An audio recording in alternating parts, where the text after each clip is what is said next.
So the third component of leave no trace, I feel, is almost keystone to what it actually means to leave no trace.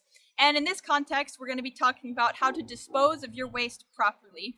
I'm not going to get into the specific mandates that leave no trace actually states for each type of waste matter. However, it is important to think about what is waste. So in this context, the most obvious is probably trash, right? So wrappers, bags, your clothing, little things that fall out of your pack as you're hiking.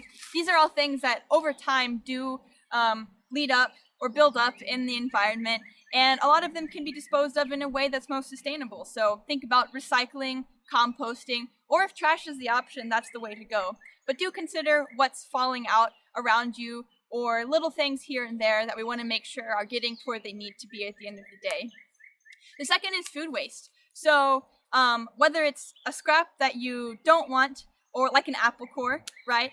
Or some crumbs that you want to feed to that squirrel that looks super hungry. These are things that are generally not native to the environment. And so adding them there, whether you think it's degradable, an apple core will break down over time.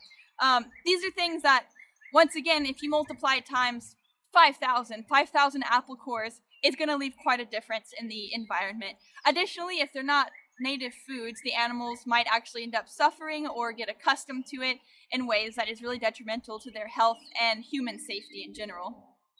And the last, potentially my favorite, is how to dispose of your human waste. So this has to do with going number one, number two, how to take care of the toilet paper situation, and all things like that. So oftentimes in a lot of outdoor settings, there is going to be bathrooms, which are really great. But on the other contrary, there's going to be times where you have to go to the restroom outdoors. So this is considering what to do with your toilet paper once you're done. You can bury it super deep, like 6 to 8 inches, or you can pack it out with you.